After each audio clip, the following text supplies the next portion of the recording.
태국의 코로나의 상황이 심상치가 않아서 오늘부터 다시 저희 파타야 선교교회는 가정 예배로 전환합니다.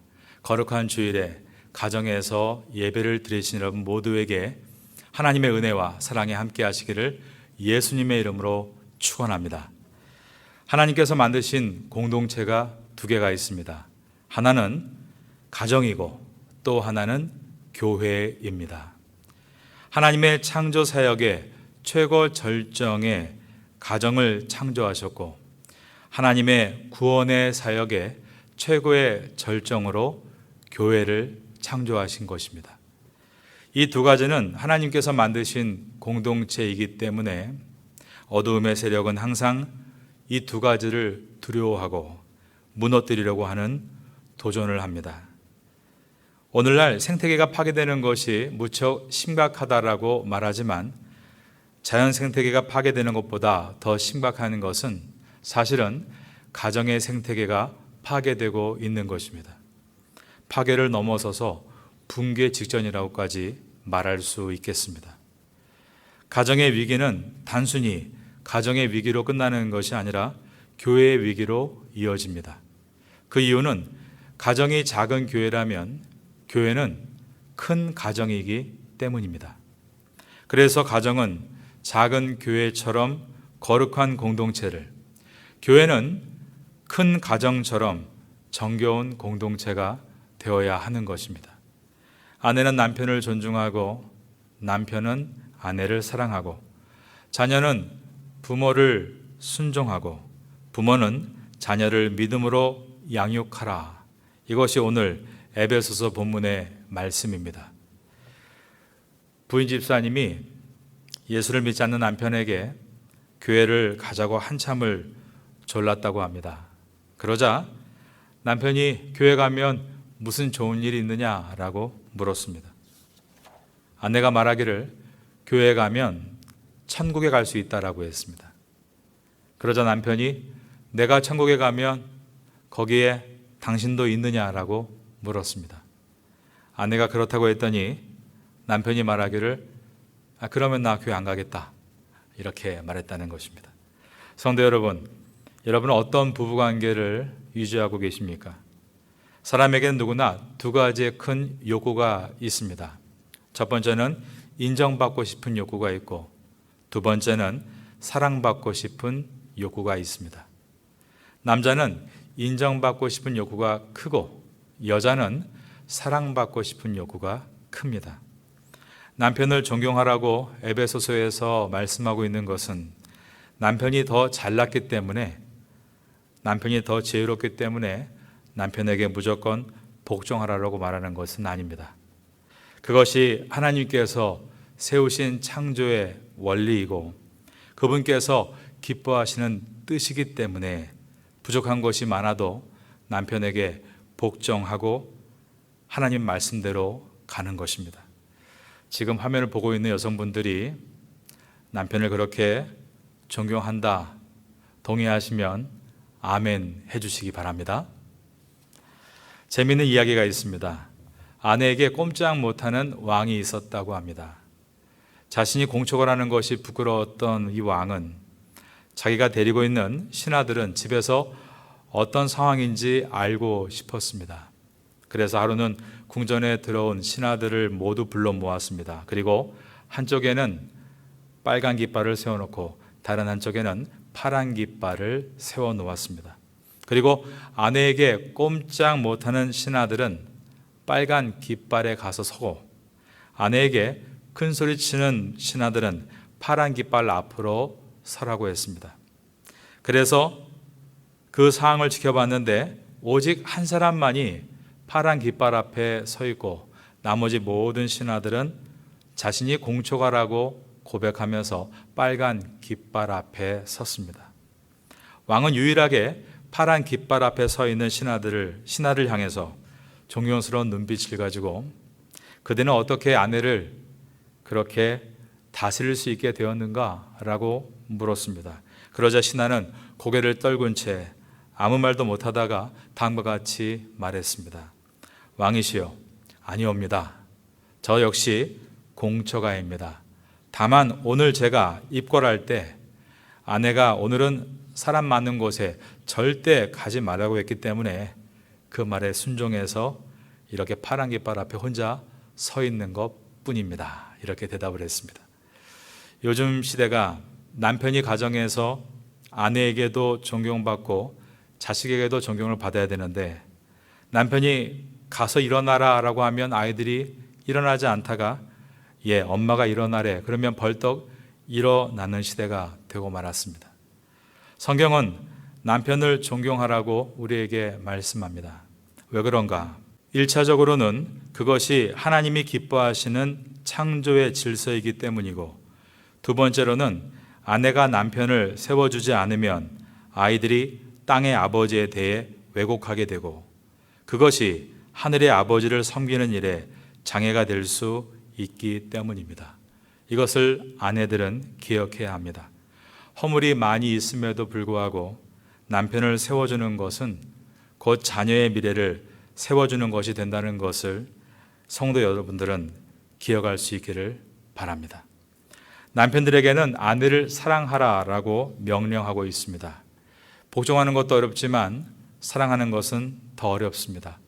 사랑해 보려고 힘을 써본 사람만이 사랑이 어려운 것을 압니다. 사랑해 보려는 시도조차 없었던 사람은 이것이 어려운지를 모릅니다. 베드로전서 3장 7절에 남편된 자들아 이와 같이 지식을 따라 너희 아내와 동거하고 저는 더 연약한 그릇이요 또 생명의 은혜를 유업으로 함께 받을 자로 알아 귀히 여기라. 아내는 깨어지기 쉬운 그릇이라는 것을 남자 성도님들께서는 항상 기억할 수 있기를 바랍니다. 아내의 감수성, 여성의 감수성을 남편들이 고려하지 않으면 아내에게 무례할 수 있다는 것을 여러분과 저는 늘 깊이 돌아보아야 합니다. 남편들의 무례함 때문에 아내들이 상처를 받을 수 있다는 것을 말입니다. 상처받을 수 있다. 이것을 항상 염두에 두고 그러므로 실수할 수 있지만 내 무례함 때문에 아내의 그릇이 깨지지 않도록 우리는 항상 각별하게 신경을 써야 하는 것입니다. 부부가 대화를 합니다. 남편이 하도 짜증이 나서 아내에게 이렇게 말합니다. 당신하고 살기 전에는 안 그랬어. 혹시 이런 얘기를 하신 적 있으십니까? 당신하고 살기 전에 이렇게 말하지 않았어. 예전에는 안 그랬어. 참 아픈 말이죠. 모든 것을 상대방에게 책임을 전가하는 말입니다. 여보, 당신 이 말을 많이 쓰는데요. 여보, 한자어입니다. 여자가 무슨 여자인가? 여자여입니다. 그러면 보는 무슨 보자인가? 보석보, 보배로울 보자입니다. 남편이 아내에게 여보라고 할 때는 당신은 보배 같은 사람입니다 라는 뜻인 것입니다. 당신은 마땅할 당자의 몸 신자입니다. 마땅히 내 몸과 같은 사람입니다 라는 고백인 것입니다. 여보 당신, 이런 깊은 뜻이 담겨 있는 줄 모르셨죠? 말 한마디가 천냥빛을 갚습니다. 가장 말을 함부로 할 수 있는 사이가 부부관계인 것을 늘 생각해야 합니다. 지금 부부가 함께 화면에 앉아 있다면 그 의미를 담아 보배 같은 사람입니다. 내 몸과 같은 사람입니다. 한번 그렇게 불러보면 좋겠습니다. 자, 서로를 보시면서 저를 따라하겠습니다. 보배 같은 사람입니다. 내 몸과 같은 사람입니다. 가정이 천국이 되려면 부부관계도 좋아야 되지만 부모와 자식 간의 관계도 중요합니다. 자녀 양육 때문에 부부 사이의 관계가 틀어지는 경우가 많습니다. 자녀를 양육하는 데 있어서 생각이 다르고 또한 젊은 부부와 어른들의 생각이 달라서 자녀 교육 때문에 부부 사이에 또한 어른들과의 관계들이 깨어진 일들이 사실상 많이 일어나고 있습니다. 오늘 본문을 보면 자녀들을 향하여서는 부모들에게 순종하라. 그리고 부모들을 향하여서는 자녀들을 노엽게 하지 말고 오직 주의 교양과 훈계로 양육하라라고 말씀합니다. 에베소서 6장 1절부터 4절을 보겠습니다. 자녀들아, 주 안에서 너희 부모에게 순종하라. 이것이 옳으니라. 내 아버지와 어머니를 공경하라. 이것은 약속이 있는 첫 계명이니 이로써 내가 잘되고 땅에서 장수하리라. 또 아비들아, 너희 자녀를 노엽게 하지 말고 오직 주의 교훈과 훈계로 양육하라. 자녀는 부모에게 순종해야 합니다. 순종해야 한다는 말이 휘포 아쿠에인데, 휘포는 전치사로 뭐뭇 아래에, 아쿠에는 듣는다라는 뜻입니다. 그래서 순종한다, 휘포 아쿠에는 아래에서 듣는다라는 의미입니다. 부모님께서 말씀하시면 휘포 아쿠에, 아래에서 듣는 것이 순종이라고 한 것입니다. 왜 자녀가 부모님께 순종해야 합니까? 자식이 부모에게 순종해야 하는 이유는 부모가 허물과 약점이 없기 때문이 아닙니다. 이것이 하나님의 뜻이기 때문입니다. 에베소서에서 자녀들아, 너희 부모에게 순종하라 라는 권면 앞에 주 안에서라는 말이 들어 있습니다. 이것을 영어 성경을 보면 because belong to the Lord 라고 되어 있습니다. 당신이 주님께 속하였기 때문에 당신은 당신의 부모에게 순종해야 한다라는 것입니다. 부모가 허물과 약점이 많고 모르는 것이 많고 가진 것이 없어도 부모에게 순종해야 하는 이유는 당신이 그리스도의 제자이기 때문에 라는 뜻인 것입니다. 그리스도의 제자라면 마땅히 부모에게 순종할 수밖에 없다. 이것이 성경이 가르치는 교훈입니다. 참된 제자의 표현이 부모님께 순종하는 것이다. 이렇게 가르치고 있습니다. 말씀을 연구하다 보면 이것을 왜 그때는 몰랐을까? 그런 것들이 나타나게 됩니다. 부모에게 순종하는 것이 참된 그리스도의 제자의 표현이다. 이런 놀라운 뜻을 오늘 에베소서에서 발견하게 됩니다. Because you belong to the Lord. 당신이 주님께 속해 있기 때문에, 이 말은 당신이 그리스도의 제자이기 때문에 당신은 당신의 부모님께 순종해야 한다라는 것입니다.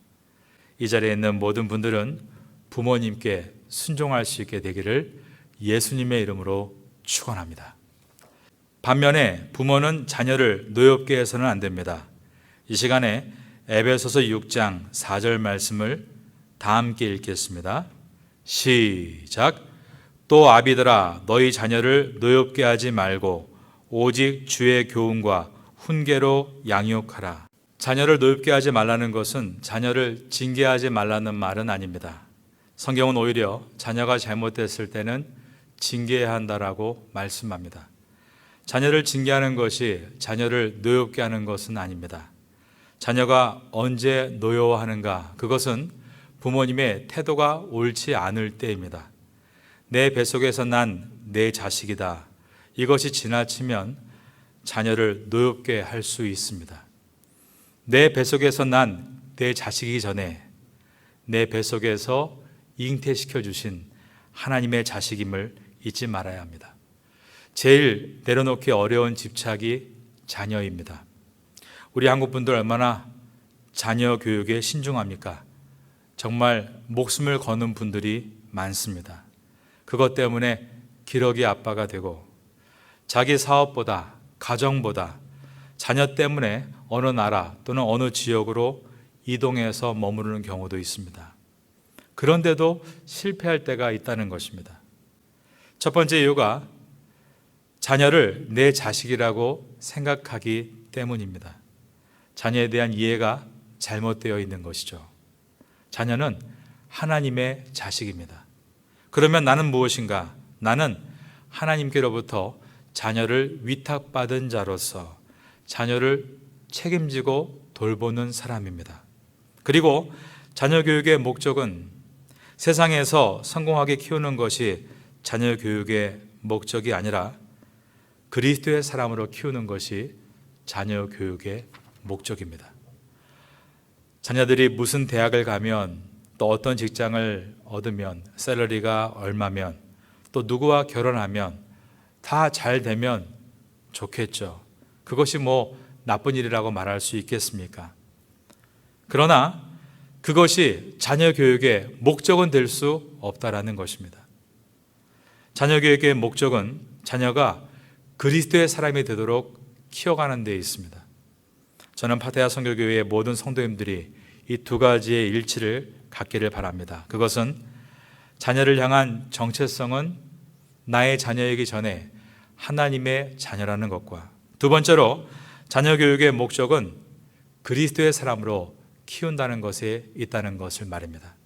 이 두 가지가 정확하게 조정된다면 반드시 우리의 자녀들은 귀하게 자라서 존귀하게 쓰임 받게 될 줄로 믿습니다. 19세기 유명한 목회자 D.L. 무디 목사님이 이런 말을 했습니다. 나는 모든 사람에게 존경을 받지 못한다 하더라도 결코 불행하게 느끼지는 않을 것입니다. 그러나 내 자식에게 존경을 받지 못한다면 나는 가장 불행한 사람이 될 것입니다. 가정은 작은 교회입니다. 저는 우리 파테아 선교교회의 모든 가정들 속에 부모가 자녀를 믿음으로 양육하고 자녀들은 부모에게 하나님의 명령을 따라 순종하며 부부 사이에 서로 존경하고 사랑이 있는 복된 가정이 되심으로 아빠, 천국은 어떤 곳이야? 천국은 우리 집 같은 곳이야. 여러분의 가정이 이러한 복된 가정이 되어 천국의 모델하우스가 될 수 있기를 마지막으로 예수님의 이름으로 축원합니다.